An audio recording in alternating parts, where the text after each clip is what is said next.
They say love can heal, but in Notting Hill, I learned it can also kill. My husband had one fatal weakness: almonds. And when I discovered who he shared his secrets with, I baked a truth he could never swallow. This is the story of the Battenberg affair, one of betrayal, a cold trap, and the chilliest form of revenge. If truth and justice speak to you, support me with a like, and subscribe to discover how the Battenberg cake became Julian's mortal proof. My marriage to Julian, in elegant Notting Hill, was supposed to be perfect, but the absences, the unknown sense, and the silence from my best friend Penny slowly turned my certainty into a glacial doubt. I had no proof, only my intuition, and one infallible weapon: the single rule he could never break: his deadly allergy to almonds. That evening, I decided to turn my Battenberg cake into a trap, forcing the truth to surface. The taste of Earl Grey tea felt bland, but the only thing that kept me from letting my cup slip was the sight of the velvet sofa in Penelope Penny Ashford's home, visible in the corner of my phone screen. I hadn't called to talk about my health. I had called to check on one of Julian's work meetings. As Penny spoke of her new responsibilities, my gaze was fixed on one detail, placed innocently on her marble coffee table: a Battenberg cake. The label, clearly visible on the tin box, struck me like a physical blow. Traditional Battenberg cake, pure almond paste. The almond. It wasn't just a cake, it was the proof. It was the deadly weapon that could put Julian's life at risk. He would never touch that, unless he was at his mistress's house. Penny, my best friend, had just confirmed my worst fears, and my revenge had just taken a lethal turn. The doubt hadn't arrived all at once. It had crept into our lives like fog over the Thames, subtle at first, then engulfing everything. Julian Finch, my husband, was the epitome of successful British charm, mid-50s, still lean, impeccably styled salt and pepper hair. A man whose ambition was as sharp as the crease in his trousers. But for the last 6 months, the spark in his eyes had been masked by a dull anxiety, and his usual charisma was replaced by a latent impatience. Our rituals, once the pillars of our life, had crumbled. There were the cashmere scarves, returned from the dry cleaners, that sometimes carried a persistent scent of violet, a perfume I never wore. There were the calls, too numerous and too whispered, that he took in the conservatory, under the guise of necessary confidentiality with his Asian clients. And then there was the money. Small sums disappearing from the joint account for purchases I couldn't trace, masked by professional expenses. I was Eleanor, the silent guardian of the home. I wasn't the type to yell or break fine china. I was a strategist. I let things unfold, watching, noting. One evening, I picked up one of his shirts forgotten on the armchair. On the collar, just below the hairline, I saw a very faint trace of foundation. It wasn't my shade. My heart turned to ice, not from pain, but from a cold, precise rage. My first false lead led me toward Charlotte, a young associate of Julian's. I spent 2 weeks studying her Instagram posts, her lunches, her business trips. It was a plausible, too obvious lead, and I knew Julian, with his penchant for complexity, would never choose the obvious. The thread unraveled during a simple check of our florist's invoices, the Rose and Thistle, where Julian usually bought my orchids. I saw an invoice for an unusual amount, delivered not to our house, but to an address in the Chelsea district. The address belonged to Penelope Penny Ashford. Penny, my best friend since university, our son's godmother, the confidant of my past doubts. The revelation wasn't a wave, but a tsunami that swept everything away. Julian had betrayed our marriage. Penny had betrayed my very existence. The worst part wasn't that he was looking elsewhere, but that he had chosen the most sacred place of my friendship. The pain of betrayal merged with shame, then solidified into an unwavering resolve. The game was over. The vengeance could begin. Julian carried his EpiPen everywhere. It was a heavy legacy from his childhood, an extremely severe almond allergy.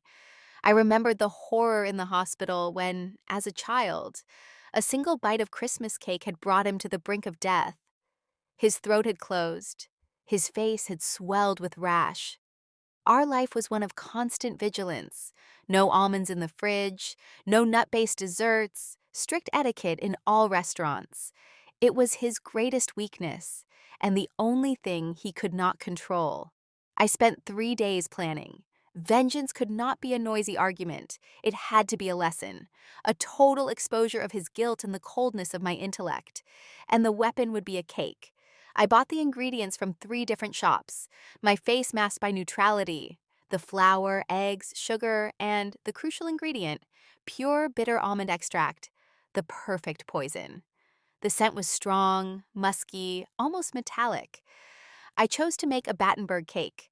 A Battenberg cake is a checkered sponge, cut and covered in marzipan.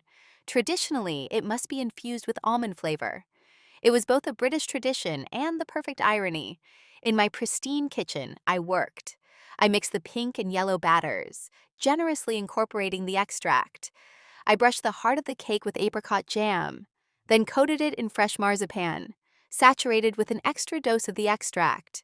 The finished cake was a small work of art, geometric and softly colored, mortally beautiful. The next step was delivery. I knew Julian and Penny would meet the next evening, as he had invented a business trip for a night. I drove to Penny's at tea time. I wore a beige tailored suit, my usual mask of elegant, slightly bored housewife. "Penny, darling," I said, placing the tin box on her marble counter. "I had a sudden urge to make this Battenberg for you. It's my grandmother's old recipe. It's such a shame Julian can never touch it. Remember his dreadful allergy. But you'll adore it." Penny, visibly uneasy, blushed to the roots of her hair. "Oh, Eleanor, you shouldn't have. I appreciate it so much." "It's the least I could do," I insisted, my smile never wavering. "Tell me, are you sure it's safe? Did you use wheat flour and vanilla, right?" Penny asked, with a hint of panic. I looked her straight in the eyes. "Of course, Penny. It's a simple recipe. I'm so distracted these days by Julian's work. I didn't even think about the almond. I focused on the butter and vanilla taste. It's just plain, you know. You can leave it on your table. Julian will never come to your house anyway. He's traveling until tomorrow evening." I knew that by lying about the cake's safety, I ensured that Penny, through negligence and a desire to share domestic intimacy with Julian, would offer him some. And Julian, away from my watchful eye, in the bubble of an illicit love, would let his guard down. He would take a piece. He wouldn't be able to resist the temptation, unaware that the cake was a missile targeting him. The wait lasted 14 hours. They stretched out, each minute a battle of Eleanor against Eleanor. I reread chapters of Jane Austen. I watered the orchids. I ironed the sheets. Each action was an attempt to tame the hurricane raging within me. Julian's phone remained switched off, his absence confirming his lie. He returned at 00:37 a.m. The sound of his Jaguar in the driveway was a warning shot. I was sitting in the library, the only light coming from a small Art Deco lamp. I held my novel, but my eyes were fixed on the doorway. Julian appeared, looking anxious, but trying to mask his exhaustion with an affected cheerfulness. The scent of violet was strong. The subtle, sweet scent of almond was also present, mingling with his breath. He had eaten the Battenberg. "Ellie, darling, waiting up for me," he said, taking off his coat. "Of course, Julian. I was worried. Meetings ending so late in the Chelsea district are not good for your blood pressure." I slipped the word Chelsea into the conversation. A poisoned arrow. He flinched slightly but controlled himself. He sat down heavily. A few minutes passed in silence, the time for observation. Then he suddenly scratched his neck insistently, then his wrist. His eyes narrowed. "Nothing. Just an itch. It's strange." I stood up, my walk calm. "Did you eat anything unusual, Julian? Something you don't usually have with your clients?" He shrugged, his fingers scratching frantically at his skin. The red patches were becoming visible on the back of his neck. The horror was beginning. No, I haven't eaten anything, well, except for a small dessert at Penny's. She had a Battenberg, yours. She said it was safe. She said you told her there were no almonds." He looked at me, the confession just slipped out, the word penny being the real poison. But the allergy took over. His face began to swell, his eyes narrowing. He was gasping. The effect of the bitter almond extract was fast and brutal. "The EpiPen, Ellie! Quick, it's in the hall!" "Drawer!" His voice was a panicked hiss. I walked slowly towards the hall. I took the injector, the object of his salvation, and came back to stare at him. He was slumped, struggling to breathe, his face purplish, the segmented revelation and the psychological vengeance. I didn't move. I let him struggle for what felt like an eternity to him. "You betrayed me, Julian. You betrayed our vows, our history, our home. But that's nothing. You betrayed my trust with my best friend. That is unforgivable." He shook his head, his hands pleading. "I, please, I'm dying." "Dying? That's what I thought when you took my life for granted. You think this itch is the worst part? Listen carefully, Julian. I never told Penny that Battenberg was almond-free. Quite the opposite. I took special care to put pure bitter almond extract in it. I saturated every piece of that cake. I knew you wouldn't resist the temptation of eating your wife's dish in your mistress's bed. That cake was my judge. The horror in his eyes was no longer just physical. It was moral. He had just understood that his own near death was the instrument of my vengeance, and that the love he had violated had become his executioner. His throat was closing completely. He couldn't speak, only emit gasping sounds. I sighed. Physical vengeance was not my goal. It was the destruction of his status. I firmly plunged the EpiPen into his thigh with clinical force. "I just saved your life, Julian. Make no mistake. It's not out of love. It's so you can live long enough to pay your debt." I called the ambulance. My voice calm, reporting the incident as an unfortunate food accident during a business dinner. I gave him one last look as the sirens approached.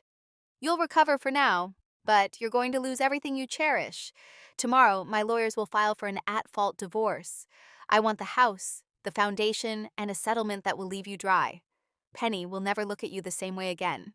Knowing you risked her home and her life, you are now the man who almost died lying, saved by the wife he betrayed." I picked up my keys and my coat. The street was bathed in the flashing lights of the emergency services. Eleanor Finch was gone. In her place, a free woman had emerged, and she had left the wreck of a traitor in the cold hands of the paramedics. The Battenberg had closed the chapter on betrayal, but it had opened one of bitter justice. Julian survived, but his life is broken. If this ending took your breath away, and if you want more stories where revenge is a dish best served cold, subscribe.